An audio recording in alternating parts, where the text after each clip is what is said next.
Evacuation details and information is located on the wall at the entry to the chambers, and in an emergency, an alarm will sound. Wardens will assist you with your evacuation from the building. If directed, please evacuate in a calm and orderly manner via the reception area and go directly to the evacuation point, which is in the car park beside the sound hall. Ooh, going well today. Are the audio and visual recordings on? Yeah. They are. So I now declare the meeting open at 5:02 p.m.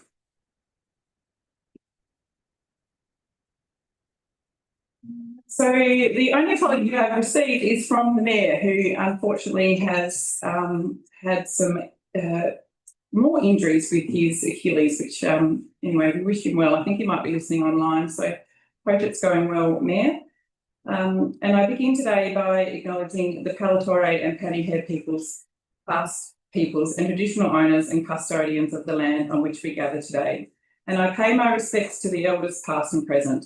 I extend that respect to all Aboriginal and Torres Strait Islander people here today. So councillors, page 7 of the agenda is confirmation of the minutes.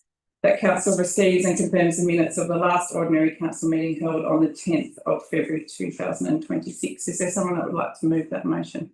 Councillor Dudman, lucky I've got good eyesight. And Councillor Loader, thank you. No comments, anyone? All those in favour, please say aye. Motion's carried. Declarations of interest. Are there any declarations of interest from councillors? We have one chair from Councillor House for the closed item 3.1. Any from the floor? No, thank you. So councillor workshop report is on page 8. Councillors last met for a workshop which was held on the 24th of February, and the report is included in today's agenda. So page 9, Mayor and Councillors report, councillor announcements and acknowledgements. Are there any councillor announcements? Councillor Timfield. Thank you, Chair. I did attend the Blackstone Heights Community News Association meeting last week, and I also went to the Carrick Hall Committee meeting on the night of the last council. Any other councillor announcements or acknowledgements? Councillor Loader. Thank you, Deputy Mayor. I attended the opening of the Westbury Men's Shed on the 24th of February, and I also attended the Arts Deloraine International Women's Day event on Sunday, which was absolutely amazing. It was called Women's Voices Unbound, and oh my goodness, what a talented bunch of people we have in Meander Valley. It was an honour to do the official opening. Thank you. Any other further council announcements? Councillor House, yeah. Thank you, Deputy Mayor. Yes, if I could just, in relation to the Italia Day, which was held recently, it was a very successful day, and but I just want to really thank all the members of council that gave so much support with parking and everything like that, and particularly Nate and Amy, Matthew too, and a few others. So it really made the day very seamless, and we're very appreciative. Thank you. No, it was an excellent event. Didn't even enter the pasta eating competition, but Next year. Wouldn't have had a hope against the bloke that won it. Absolutely smashed that. So, any other councillor? John. Hello, Councillor Temple. Thank you. Yes, I attended the K-League in the town hall a few weeks ago. It was a very well run event. About 80 people attendance, all enjoying themselves, and it proved that, to my hearing anyway, that we should do with an upgrade of the acoustics in the room.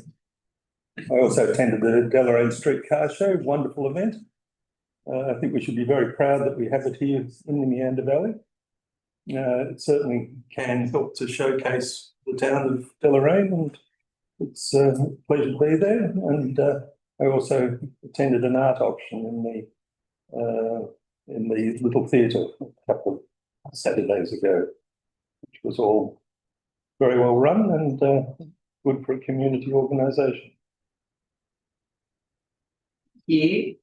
If there aren't any more council announcements, I'll go to page 10, petitions. Were there any petitions received, General Manager? No petitions received before the date.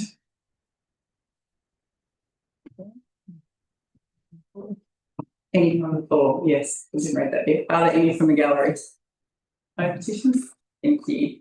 So page 10, community representations. There were no community representations received for the meeting, but were there any from the gallery? Is that mine? I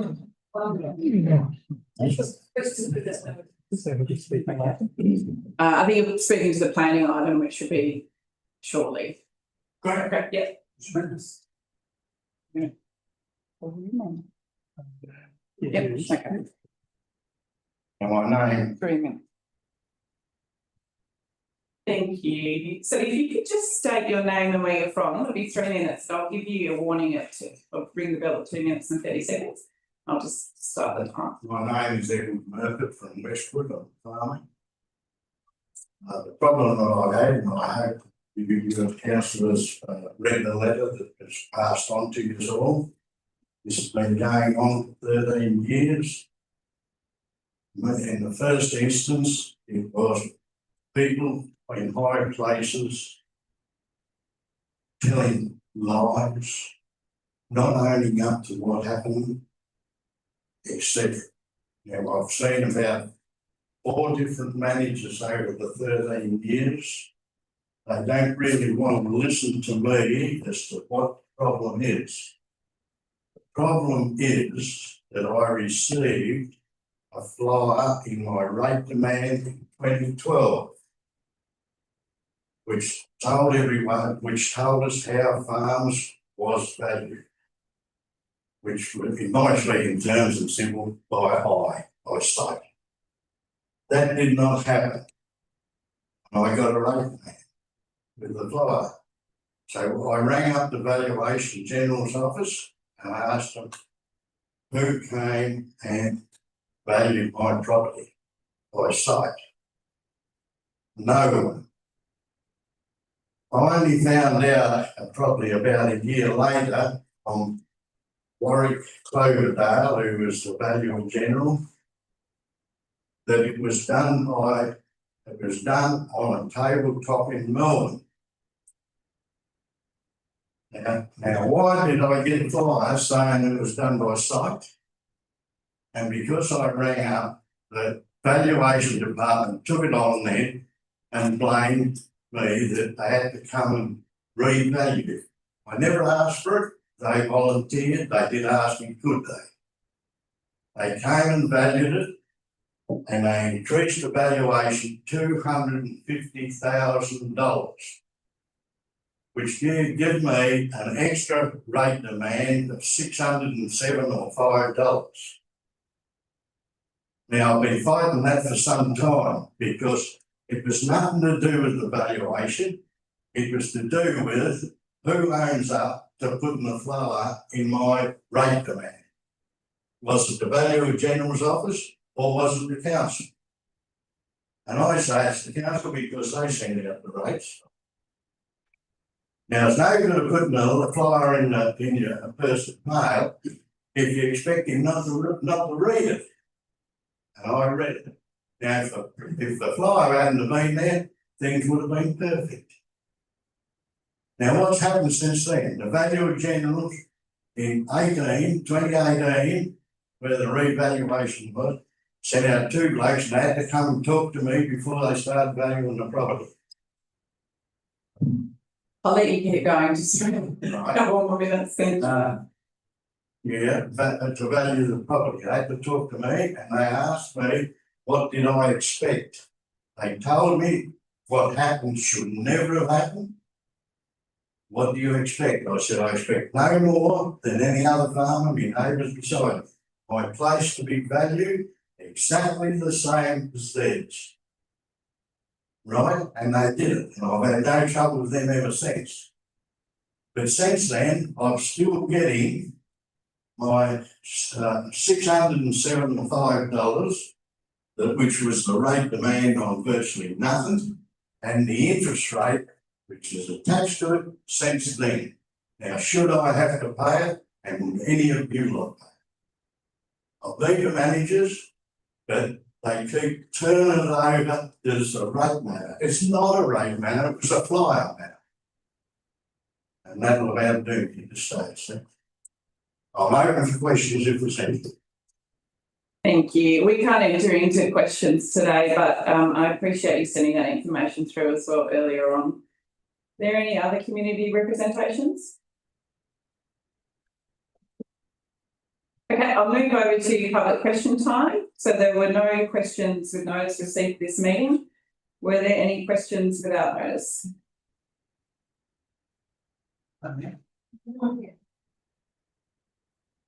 So Pam, again, if you just like to state your name and where you're from, and then I will, it's 3 minutes and I will give you a little ring at 2 minutes, 30 seconds. Hello, my name is Kat Farrell. I'm a resident of Westbury about 5 years now. So Westbury is in the next FOGO bin rollout.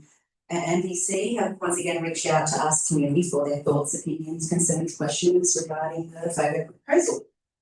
For those here who are unaware, FOGO is a waste collection bin for food organics and garden organics. Sound good? A fair amount of us have been wanting a garden waste bin for a while. So what's the catch? The FOGO bin will rotate with the general waste pickup, which means our general waste will be 1 week, FOGO will be the next, reducing our general waste by 1. Now, with the program, it seems like it's the right way to go, but there is no grace period. There is no grandfathering in, it's just once it starts, it starts. So that's my kind of problem with it. However, my real question is regarding the survey. So online, I think everyone in council has shared the FOGO website. My problem is that it is not actually open to renters. Renters are not allowed to put in a submission unless they go through their property manager and their property owner, and have to hope that that goes through. They have to hope that their property manager has the same opinions or is happy to pass that on.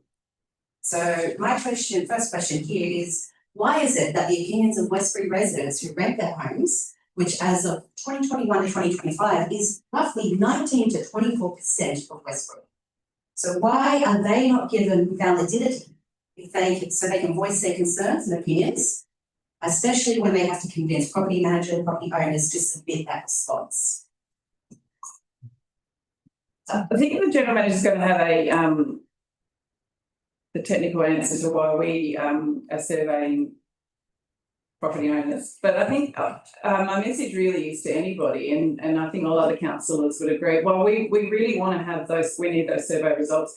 If you have an opinion, you live in Westbury, please share them with the councillors, regardless. Yeah. But can I just let the GM answer the sort of the technical aspect of that question? Just before we do, I actually did post that question on your own posting. Yes. So yeah, I did. I have seen that. Thank you. I've actually have planned to speak to the general manager this afternoon about that. So that was one of the questions I'd like to raise today myself, but I haven't had a chance to do that yet, just the way the meeting's set up. But maybe the GM could answer the technical aspects.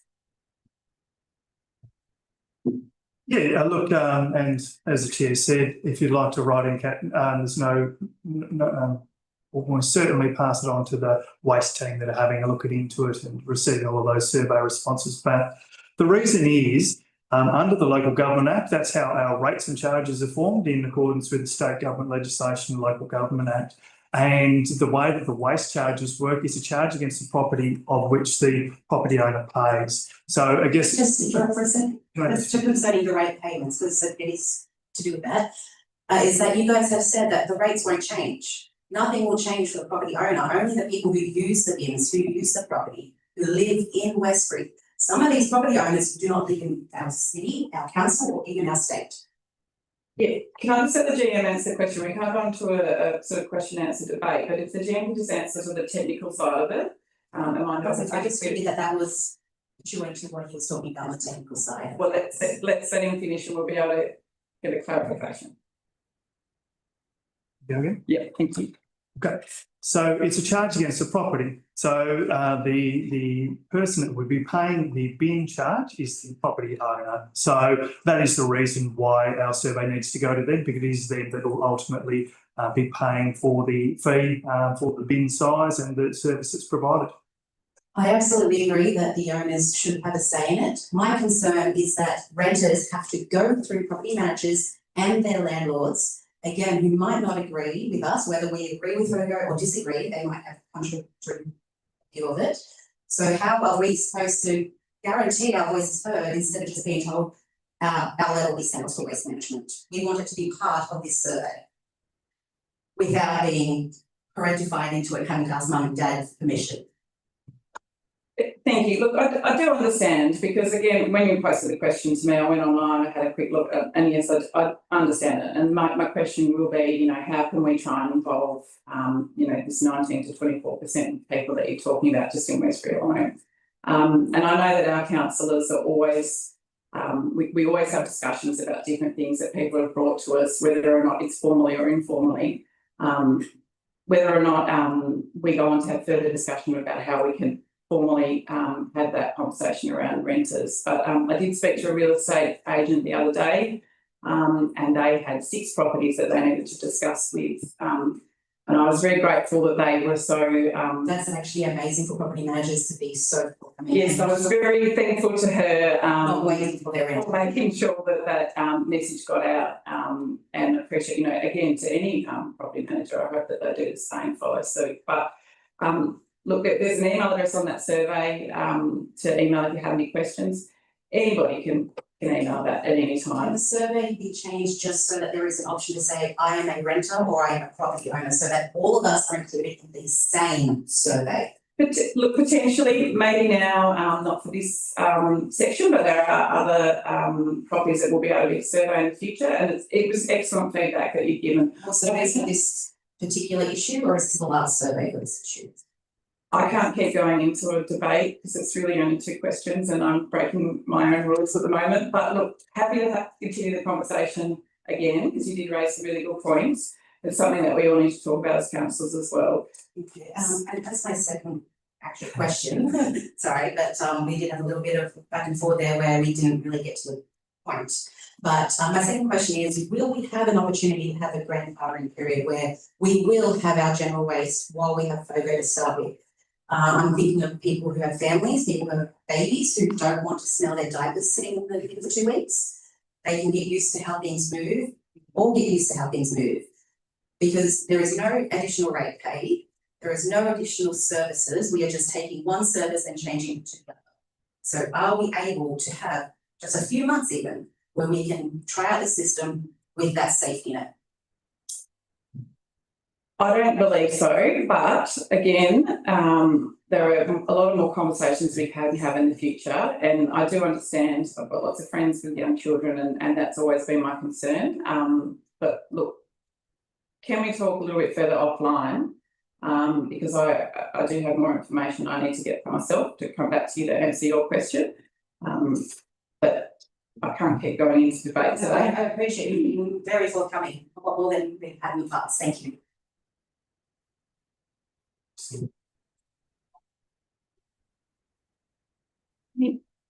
Any other questions?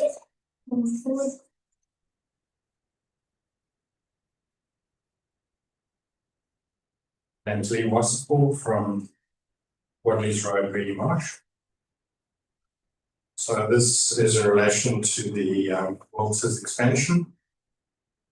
This is a difficult conversation to have because all of us, most of us here have dealings with Walters, whether it's as the council itself, or people who live in the community. So with that in mind, I want to speak with the greatest respect, just to not to be controversial. It is nice to be able to speak to people who are actually from our valley, as opposed to the situation with ADS, who are outsiders. So the difficult question, though, is, which maybe not many of us would be willing to ask, is with regard to the great expansion, 6 times from 32,000 to 200,000 cubic meters per annum.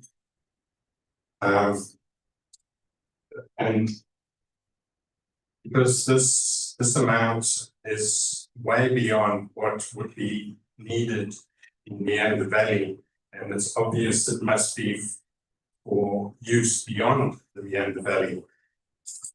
So that makes it difficult to consider it as just a family business anymore, as many of us regard Walters. And so the question then relates to planning matter with regard to the need for the quarry, for the expansion of the quarry. This is in relation to the road. Is it really necessary to have the quarry supply just about probably the whole state? Because after 15 years, the size of the hole that would be left there in Reedy Marsh would easily fit the Great Pyramid of Giza, which is enormous. Or it's the same as the village green. Over here, having a building filling the whole village green up to 225 meters is about 75 stories. So that's the first question, and I'll ask the second one. Given the high volume of vehicle movements, heavy vehicle movements, is it worth taking the risk on the Bass Highway overpass not meeting the S4 standard? So I don't think those questions can really be answered right now. Thanks, Lee. Look, you're right, I can't answer on behalf of a private business around their decision making. And I'm sure there's going to be a lot of discussion around the road when we get to that planning item. So I might leave it till then if that's okay, and there'll be, I'm anticipating councils will have a lot of questions to ask during that item as well. But thank you. The General Manager does have something to add there. Yeah, probably just note, Lee, relating to the overpass and that section of road that you're referring to between Meander Valley Road and Forest Bridge, I think that length, which is the overpass for the Bass Highway. So look, probably don't have the answer that you're after today, but I do note that there is engineering assessment from both Hubble and TCS in today's agenda. So I'm expecting, as a representative, you've most likely looked at those, but yes, there is some level of risk assessment undertaken by those two traffic engineers. Are there any further questions? I'm Meander, also from Reedy Marsh. Do you remember when there used to be smoking in restaurants and even on aeroplanes? I remember I flew once, I was asked would I like to be in the smoking or non-smoking zone or area, and I said non-smoking. So there were 4 little rows right in the back of the plane that were non-smoking, and I got to sit right behind Puffing Billy. And Puffing Billy could chain smoke for the whole 2 hours because he was in the smoking zone and tough on everyone else. But now we realise that if the things that you do, even if you've got a right to do them, if they adversely affect the people around you, there have to be limits. Now, with the Walters quarry, we wake up regularly at 7 a.m. with this rumbling noise in our house. We know it's a local business, we have driveways, we appreciate the beautiful roads, so we realise, it is an important thing, and so we put up with it, sometimes rumbling, but it's not every day, we can live with it. But now to expand by 6 times that rumbling from 7 a.m. to 7 p.m. every day. If you have a small child that goes to bed at 7, they will never not hear that rumbling every day. On a Saturday from 8 a.m. to 4 p.m, it's too much. That means we can never be outside and just listen to the bush, listen to the birds. We'll always hear this rumbling, and it is really loud. Our neighbour is in his 80s, he's knock on his door, and he's as far from me as you are, and he cannot hear that he hears the rumbling. It is loud. Now, a few neighbours have said that there's no point complaining that we're not heard, the council doesn't care, and I don't agree with that. I know that you do care, I know that you do listen. Now, as I understand it, our amenity falls under your purview as the Meander Valley Council. So if I can respectfully ask, what is council going to do to protect the amenity of the residents who are affected by this quarry, by this expansion, this huge, huge expansion? Thanks, Linda, and thank you. Thank you. I think we've often spoke about how respectful you've been and your family have been as well with councillors. So it is pleasing to hear that that hopefully that comes back a two-way street. And look, the planning item's coming up. I don't want to preempt what's going to happen in that conversation. So again, maybe we can just take that on board and we go on to the next planning item if that's okay. Thank you.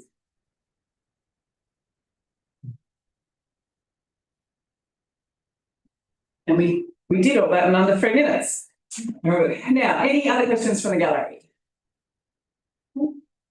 Thank you. So for those that have asked questions. Oh, yeah, sorry, Peter. I don't have a very clear question, I'm more of a statement. That's all right. Sorry, I was just waiting for that. Peter McKenzie, Westbury. This is a bit in regard to the Walls application for quarry expansion. Sorry. I read in the agenda the mention of road lane and bridge widths. And there was a reference to I think it was an Elgate standard of lane widths anyway. The Meander bridge width is a single lane. It's stated that the single lane is satisfactory and there are warning signs in place. But there will be trucks crossing around 7 minute intervals if this location is approved. So the risk of error and crashes will greatly increase. And that's for everybody, that's for truck drivers and everybody else. My question, but that was just question one, is who advised that the single lane status will be satisfactory? I might not have read that in the thing, I missed it, may have missed it.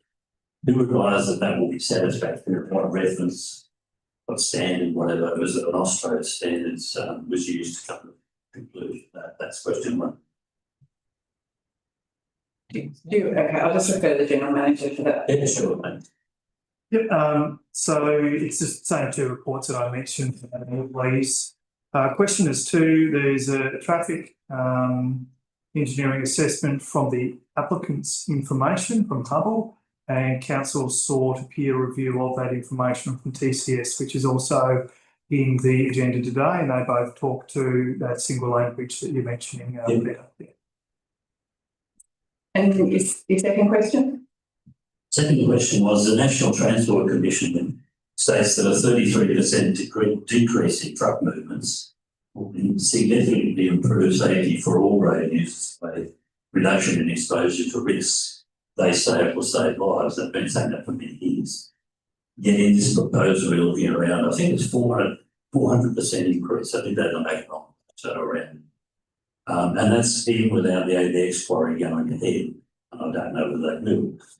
If the quarry ABX goes ahead, there'll be around 200 trucks per day on Porters Bridge Road. I think that's return trips. And all from the week. And that will further increase potential conflicts and risks at the single lane river bridge and also at the August quarry access road, which is only just beyond the bridge. And also the junction with that junction and also the junction with Meander Valley Road and on the highway railway overpass, where most of the trucks go over the centre line. So that's going to be a problem when you've got trucks in, but that many trucks going back and forward. My question from that, sorry about the long interview. If Walter's quarry expansion is approved today, as I expect it will be, may not be, once the additional truck movements are underway, what future risk monitoring and assessment and possible mitigation will MVC undertake and how will it do that? And if not by MVC, who will do that and how? So, and I didn't expect an answer today. I only found out about this 2 months ago, so I didn't quite remember. Is there an answer to that? Thanks, Peter, but I didn't set the timer. I didn't set the timer, so you're lucky. So this is Director for Infrastructure. Did you have anything you'd like to add, or would you like to take that question on notice, given that it's got some complexities? We might have to take it on notice and provide some information to you. Thank you.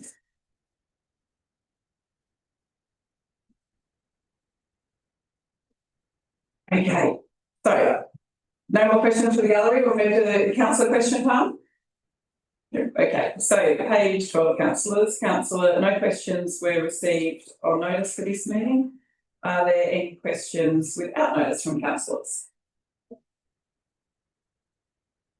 I think that's a no.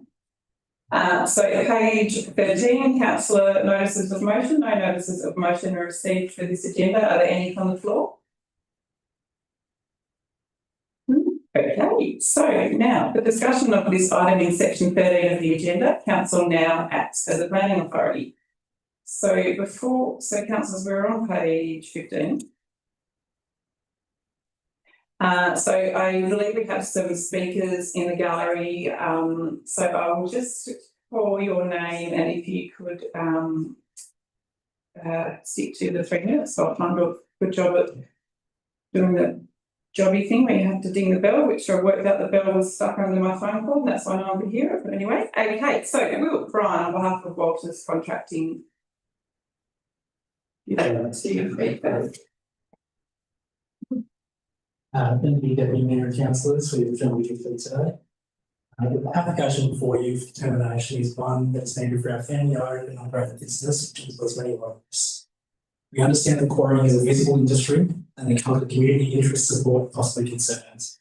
We acknowledge and respect that residents have taken the time to make submissions, and I'd like to address some of these, starting with the scale increase.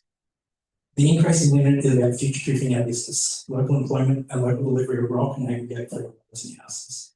This planning process has taken over 12 months. It requires extensive environmental studies, expert reports and considerable costs.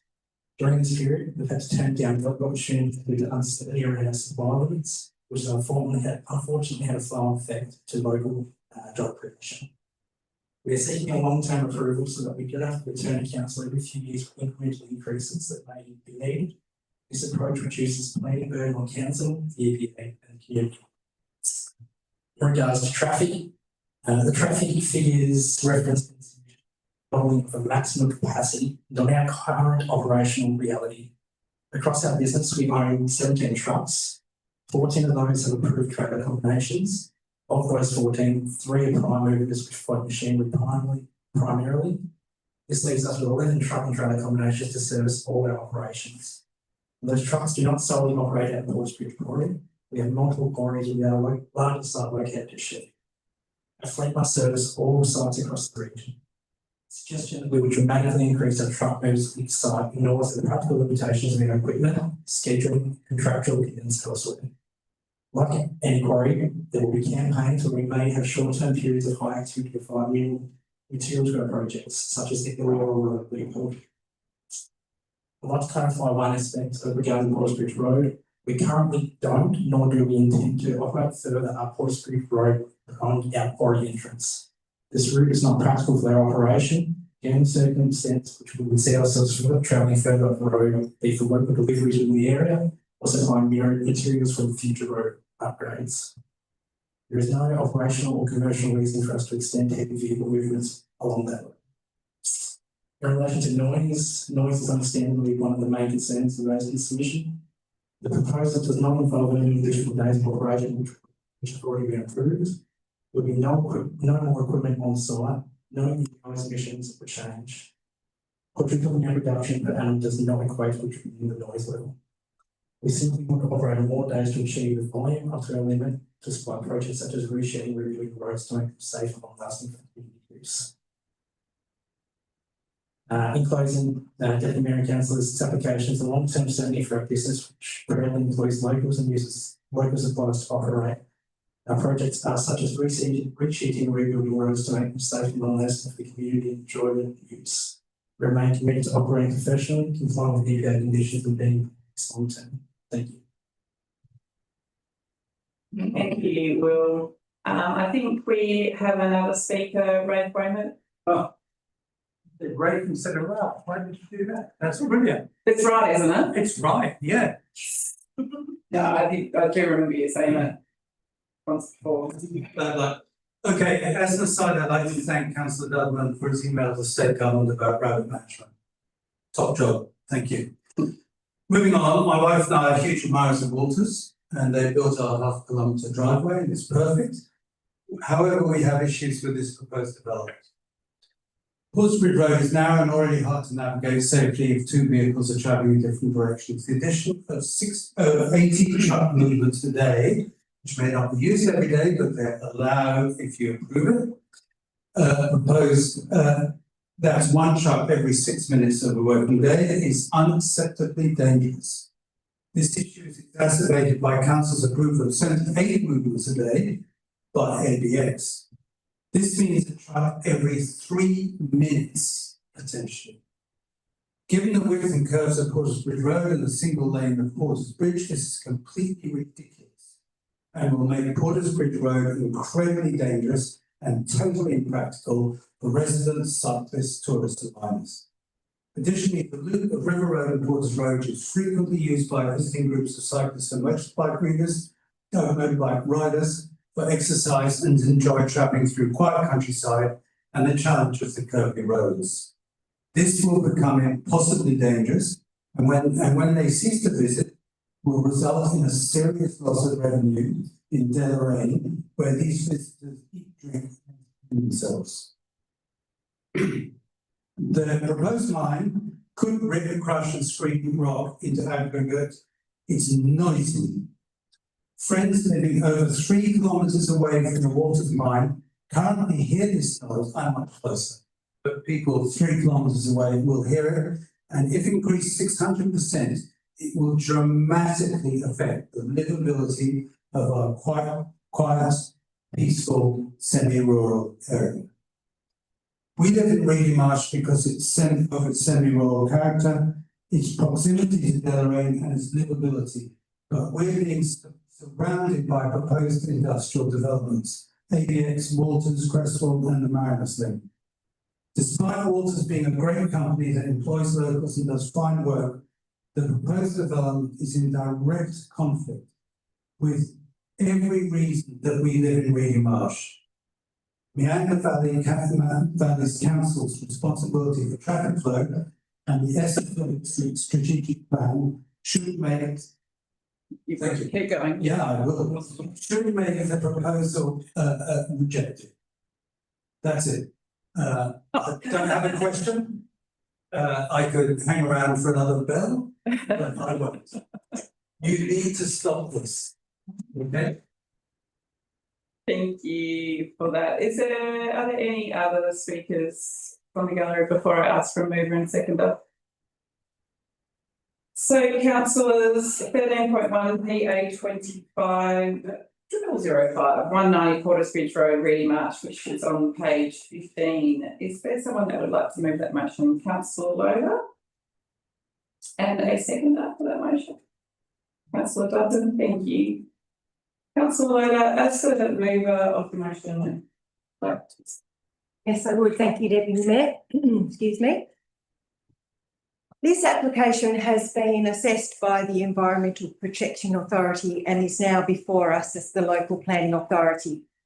The EPA has already ruled out on many of the concerns raised by the 17 representations, including noise, natural values and air quality. Those specific issues cannot be the basis of the decision today. However, I just lost my thing. Hang on, there we are. However, the one issue that remains is a significant concern for the community is road safety. If approved today, the people who live in this area will be sharing their road with a massive increase in vehicle movements. We are looking at a jump for Walters from 24 vehicles per day to 102, and by my maths, that's an increase of 325%.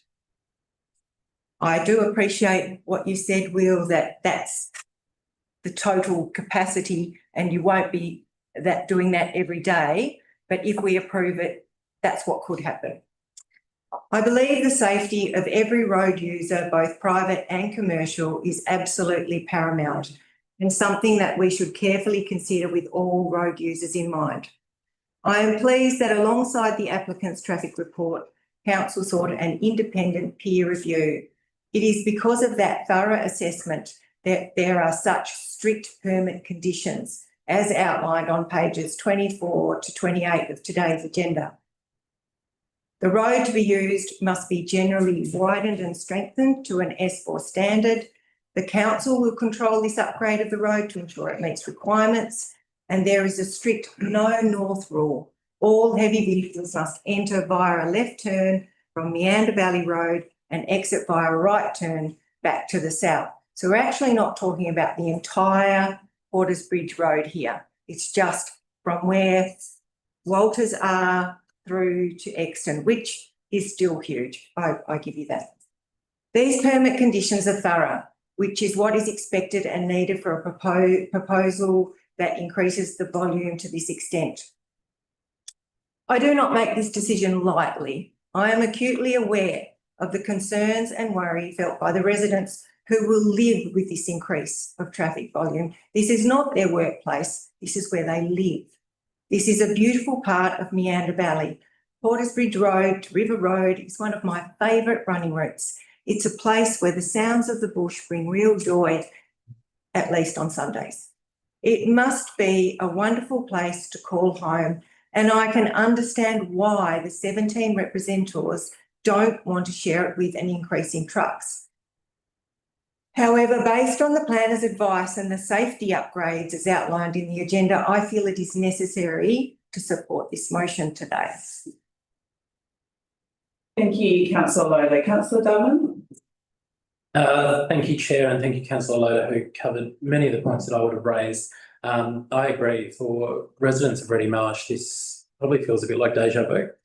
And there is a lot happening in that area, as Rose said, in terms of current and future proposals for infrastructure and different items. I do agree with the assessment that in terms of the concerns that are being raised relating to the environment and to amenity are covered off under the EPA assessment. And to that end, I sound like I'm repeating what I said for the ABX application, but that is the facts of how applications like this are dealt with, how they are decided and approved. And it is nigh impossible for us to return to those matters when an overarching body such as the EPA have given their authority. In terms of the application itself, the one core focus that we need to look at, the council does have the ability to provide a level of changeover, is obviously the road use, and we have recommended that, and the staff have recommended that, and I thank them for them in the Part 5 agreement and the other permit conditions attached to this recommendation. I think to an extent as well, a precedent has been set in the way we approach road management and road safety, particularly with upgrading roads in line with additional developments based on the previous decision we've made relating to this road. But I do believe that the application, as it is written, including the Part 5 agreement, will ensure that we are able to operate the road safely and to an acceptable standard for the community, and to ensure that we are taking road safety seriously and investing in this roadway. In terms of the matter before us today, I do think it is an easier decision than the ABX one was for a multitude of reasons, but also because it is a local business that is operating, and we do know that when they say local jobs, they mean local jobs, and they've got plenty of proof in that in their current operations. I also think it's great that there is a need for local industry to expand, and that there is a need for us, and there is commercial success in the Meander Valley business to ensure that we can continue to grow and operate and supply materials for other parts of the state as well. Walters Contracting to that end is a success story, and I certainly congratulate them for it. So on the basis of the conditions set in place for the road management and the ways to upgrade the road and ensure safety, I will be supporting the application today. Thank you, councillor Dudman. Are there any other councillors who would like to speak on this item? Councillor Temple? I've got some questions, if I may. One question is, it's a great increase, therefore, is there a point at which there should be direct access onto the Meander Valley, onto the Bass Highway? Should there be on-ramps and off-ramps from Porters Bridge Road directly onto the highway? Is there a magic number of movements that would cause the government to say, yes, we have to do that? I don't know the answer to that question, councillor Temple, but maybe Leanne or Jonathan might have some information. Is there a magic number that changes things when it gets to that point? Or is that not something that we take into account? I'm not aware that there's a magic number. It would be quite a significant number, and I think that would have to be a question for the state government. Thank you. And the other one is when it gets to in the document, the maintenance levy. I find that quite confusing and perhaps overly simplistic in that there may be a year, as I read it, there may be a year where nothing has to be done. So the levy would be, I presume, nil. But then there may be a year where a bridge has to be rebuilt, which then could run into the millions. Is that how it would work? No, do you understand? Yeah. I'll just get the general manager to answer that. Thanks, John. Oh, Something to it. yeah, a team leader, engineering and assets, mate. Look, it's just it's averaged and informed by engineering advice around what the annual cost of the typical treatment of that road upgrade required for this permit would be. That's my understanding, but over to the team leader. Yeah, no, that would be correct. I don't think I've got anything further to add to that. So if I may, does that mean the where are we? The R value would remain a constant for year after year with an inflationary effect, and the quantum would only be varied by the V. Are you on page 26? So I'm on page 26, yes.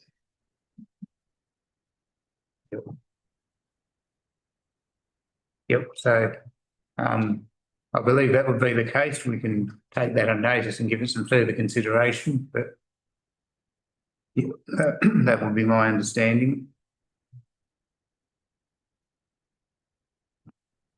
Any further questions, councillor Temple? Yeah, it's not concerning the roads, but what effect does this have on the skyline? So in the pre-meeting, we had some discussion around that, and Leanne, you might be able to help answer that for councillor Temple. Through you, Acting Mayor. The planning scheme is what governs what we can look at and assess. As stated previously,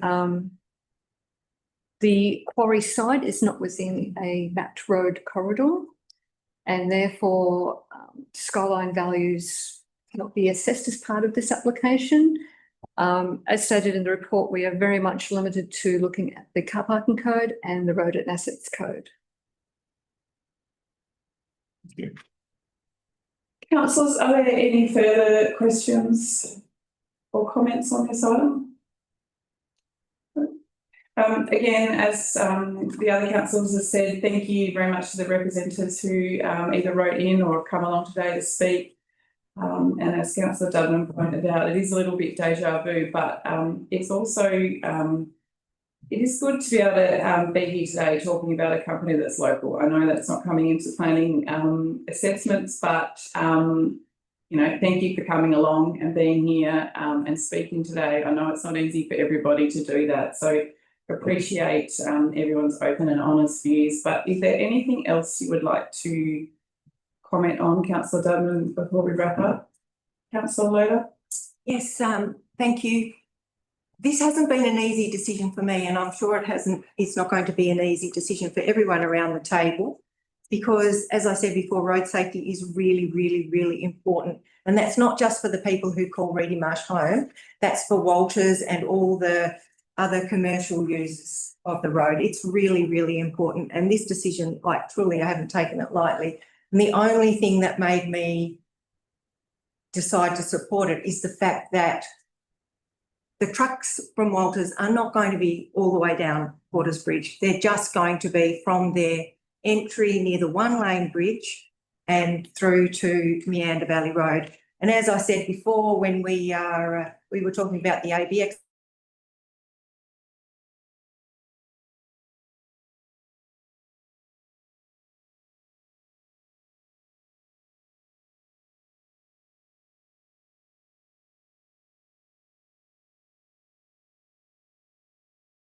all that sort of stuff, but this is nothing we can take into account. Being a planning authority, we just have to be blinkered, we just have to look at what we can look at with the road. But I feel confident that with that condition number 7, that this is going to be okay, I hope.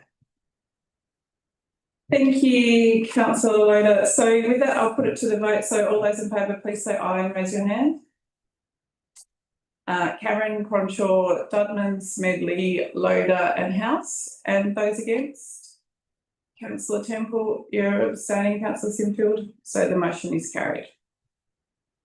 Thank you to those in the gallery that have come along today. Council's no longer acting as a planning authority, and if you would like to leave, now's your chance. Otherwise you can stay and we will move on, Council, to page 1322. Josh, you have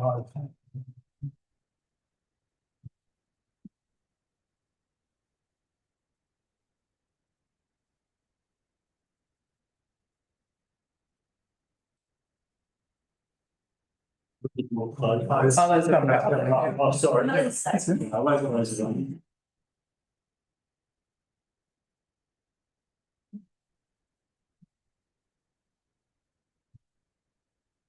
Okay, councillors, Development and Regulatory Services 14.1 Prospect Vale to Blackstone Heights Structure Plan 2026 to 2046. So is there a mover for this motion? Councillor Smedley and a seconder?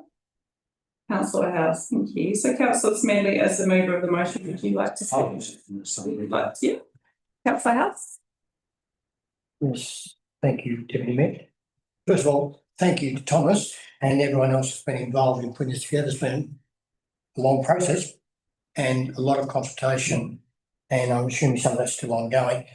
I guess being a resident of Prospect and Blackstone, and of course by default Travellers Rest as well, I have great interest in what happens there in the future. It is a rapidly growing area, of course. It's probably the quickest growing part of our municipality, I would suspect. I haven't got the data in front of me. But because it has an ageing demographic, has been well highlighted as well here, I think there's a lot to consider. And some of the issues such as the second entrance into Blackstone, those type of things have all been, I guess they're aspirational to your words, but there's a lot to consider still. But I'm really pleased that everyone has had the ability and the opportunity to put their views either in writing or at the get-togethers that we've had up to this point.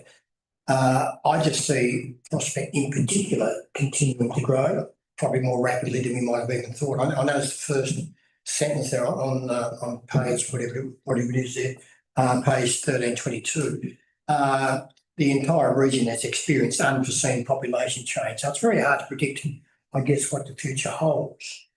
I was lucky enough to go up to, saw a couple of other people there too. I was lucky enough to go to the golf course on Sunday for an event that was up there, just to see how that's grown, how that's developed, all the roads that are going in behind there.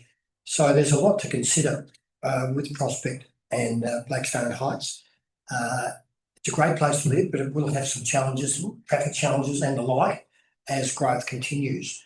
So I'm really pleased, Thomas, that you and others in your team have put so much work into this so far, and still more to come, I'm sure.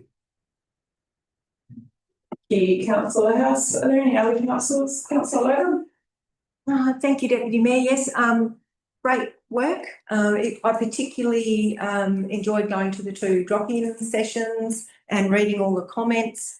And Thomas, you've done an amazing job of weaving it all in. I guess this is a document that's a roadmap. It's not really a statutory document, is that right word?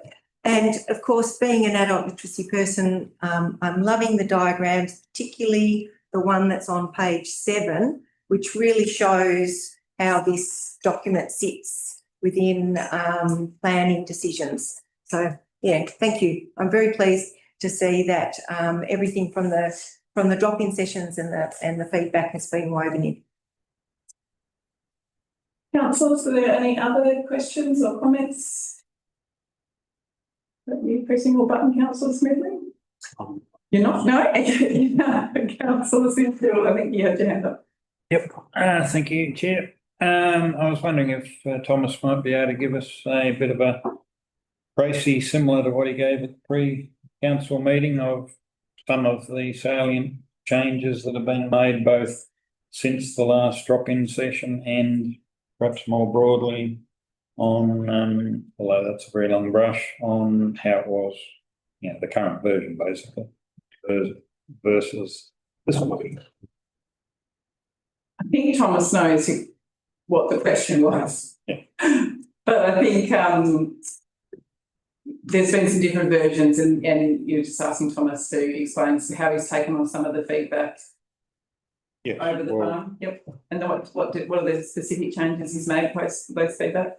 We have a Blackstone Heights resident present in the gallery, and so it will be good, and for those online to get an idea of what's changing and the changes since the last community discussion was held at the Ray Johnson Centre. Thank you. Through you. I suppose I'll answer this in 2 parts. The first part is, I suppose, an overview between what the current structure plan provides for and what this proposed draft structure plan provides for. So the proposed structure plan, obviously the time frame is for 2026 to 2046. The biggest change in the overall document has been the inclusion of Traveller's Rest, and in particularly the Blackstone Hills in broader consideration of the structure plan area to ensure that we're reviewing and considering the growth area in its entirety, not leaving gaps in the plan, in the map, so to speak. And then I suppose just a further investigation and understanding of what the traffic implications have been of the quite a large amount of available urban growth area that we do have, and trying to just unpack a little bit more through to 2046, at least for now, what the traffic implications of that may be, along with an additional consideration of community facility provision, open space provision, things of that nature.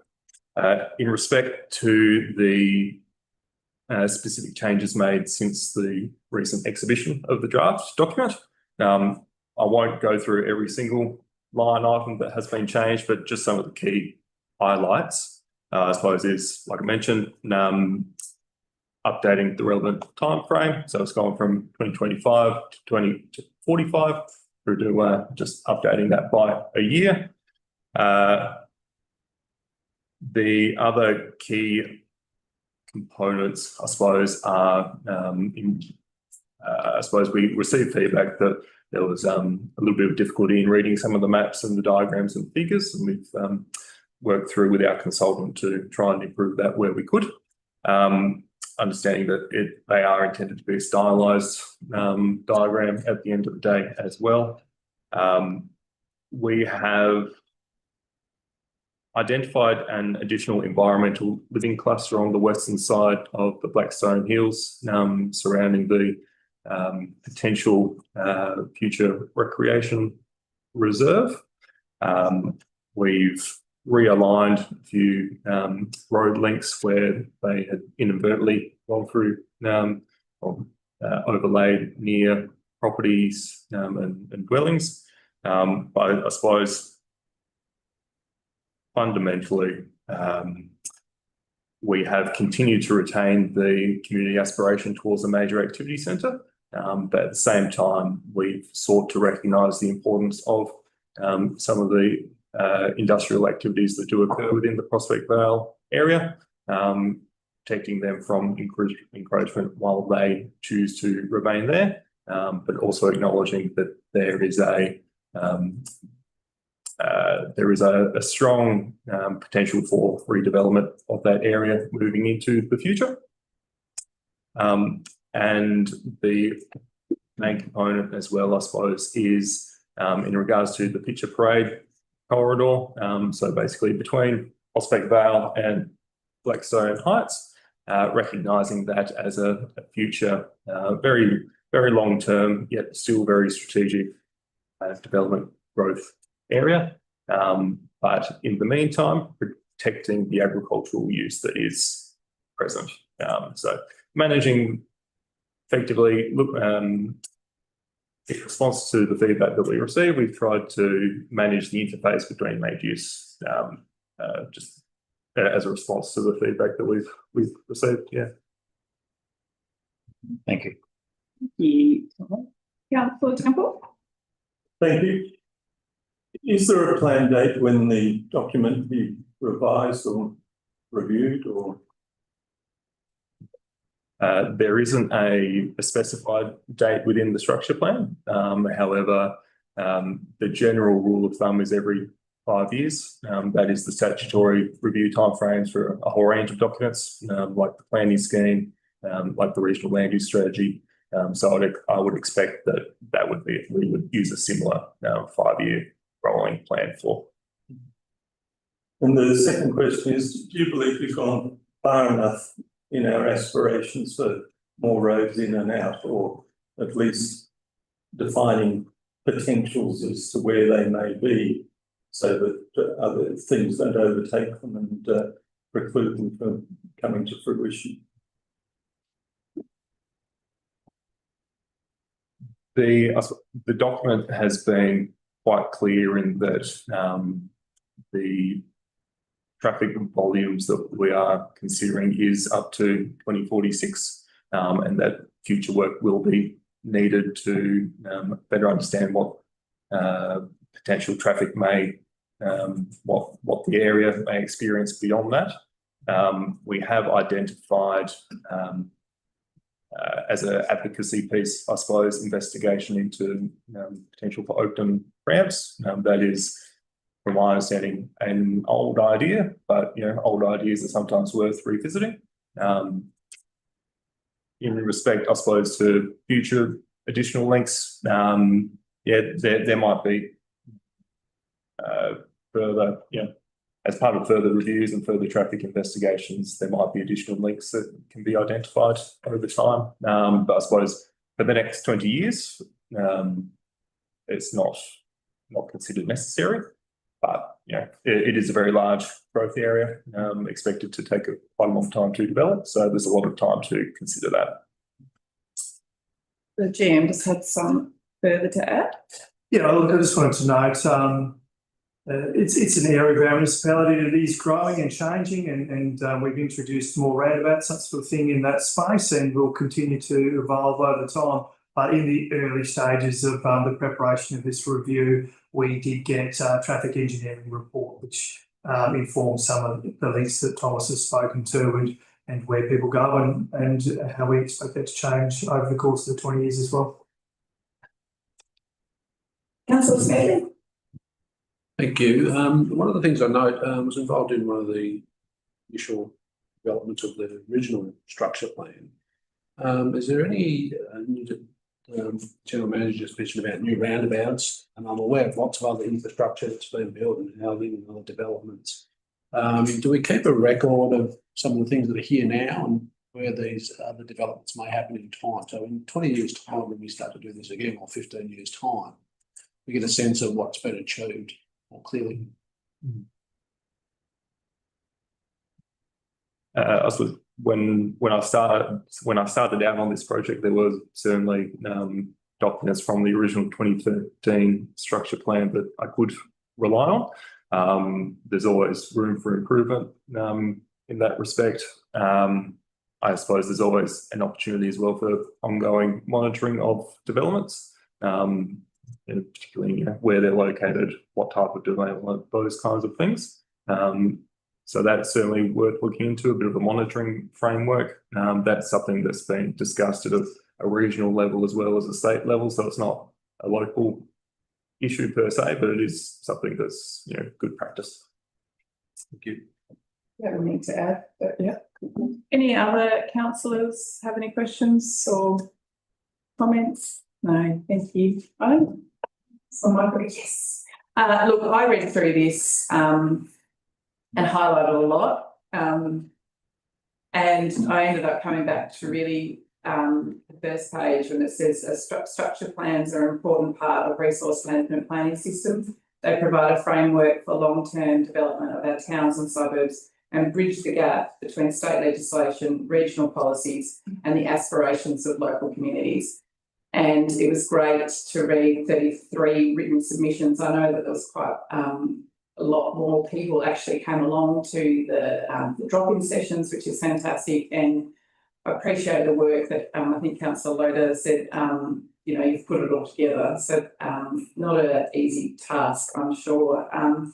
I was at the casino and had a look at their golf development a few weeks ago, and the area is changing a lot. There's a lot of exciting things happening there, and as I read through, and it talks about Blackstone Heights, and it talks about what's important to them there, and it talks about keeping the development happening, but keeping the things that's important to people at Blackstone Heights at the forefront of your mind. So thank you for all the work you've done on this. I think I call it your baby. I'm not sure if you think it is or not, but it is a lot of work. I really appreciate everything that the council staff have done to put this together. But are there any other councillors that have anything to say before I move back to Councillor House and Councillor Smedley to close off? Councillor House? Thank you, Deputy Mayor. Yes, when I'm not a councillor, I'm also a resident of Property Garden and have been for 36 years now. We decided to make that our home. And at the time, we didn't know whether that was going to be our long-term home or not, having moved from Deloraine. But it is an extraordinary place to live. I think we're very fortunate to live where we live, at Prospect Vale and Blackstone too, and those who live at Travelers Rest. Thomas, you're right. There are always improvements that could be made, for sure. But I have enormous confidence in this council to make some sensible decisions around that area, and I think that's already been demonstrated. I spend a lot of time in my area talking to people from all sort of walks of life, and I've got to say, hand on heart,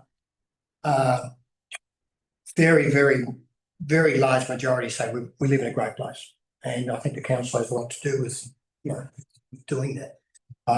Yes, it will change, and it has changed a bit. It's changed enormously in the 36 years that I've been there. You've only got to look at Prospect Park. You've only got to look at the casino. If anyone went to that function on Sunday, as I just mentioned, they just think this is extraordinary. And it is moving quickly, but I think it's moving sensibly. And so again, Thomas, thanks for all your help with that, mate. And yes, look, there'll be challenges. There'll be challenges with traffic and all those things. But again, I trust the council to make wise decisions going forward in our little patch of paradise there. Councillor House, Councillor Smedley, do you have anything to wrap up with? Just to echo Councillor Cameron, obviously it was a baby, but it's a bit bigger than that now. So well done on that work, Thomas. And to reiterate what Councillor House has just been saying, it's an important area for the municipality, and significant amount of work being done in the decades that I've been involved in the community there and living in the area. So well done, and appreciate the extra work that's been put into this area and the work you've done. Well done, I endorse it. Thank you. Thank you, everyone. So with that, I'll put it to the vote. So all those in favour, please say aye and raise your hands.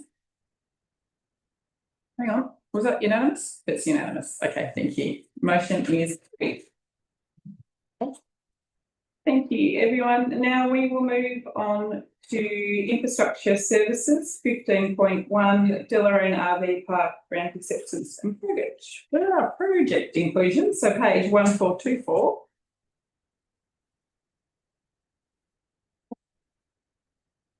Thank you. Okay, so is there a mover for this motion? Councillor Sutherland? Whoops, that's gone. And a seconder?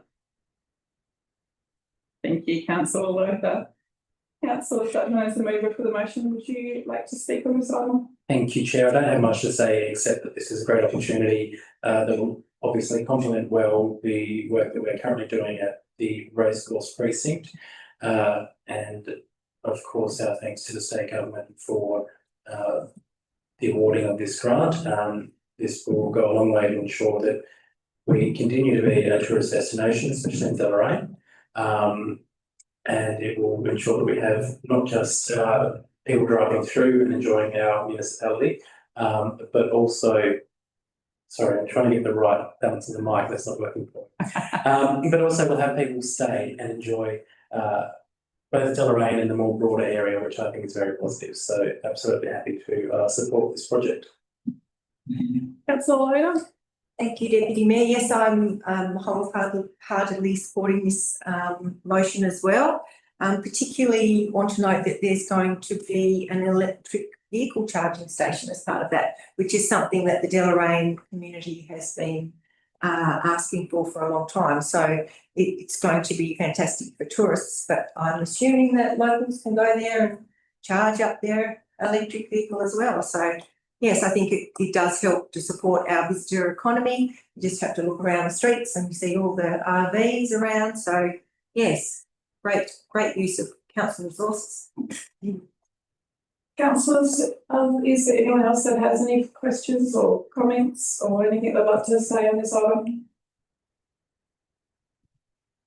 It's great. Actually, if anyone hasn't checked out the work that's been done at the Racecourse Precinct, you must. And this is very exciting to see this because it really will go a long way in sort of finishing off that area there. So I'm assuming that councillors don't have anything else to say and that Councillor Dudman and Councillor Lothar don't have any other further comments. Okay. Oh, Councillor Temple.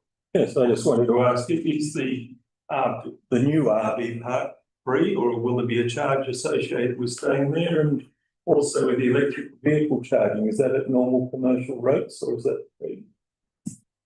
The GM will not be able to give you a technical response.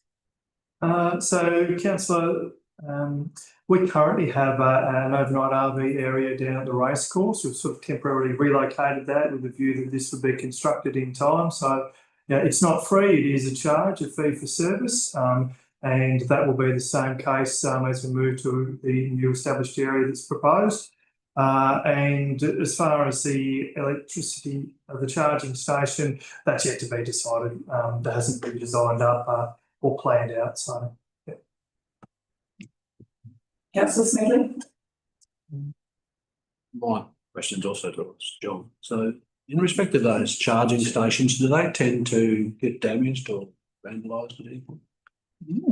That's a good question. Look, we only have two. Our council only provides two. They haven't been subject to a lot of vandalism over time. I can't really speak to the commercial ones more broadly. I'm not really sure, but I guess we would expect that the area that we're developing here with the RV will have a certain level of people coming and going and surveillance, which we would hope to reduce the likelihood of any vandalism. Good. Councillors, any further questions? Councillor Lothar and Councillor Dudman? Okay, thank you, everyone. So with that, I'll put the motion. So all those in favour, please say aye and raise your hand. We're unanimous again. So the motion is carried. Thank you. So page 1428, councillors, motion to close the meeting to the public. Is it council? I just have a stamp. Dudman. Second, it could be someone else, but this time it's councillor Lothar. Thank you, councillors. So all those in favour?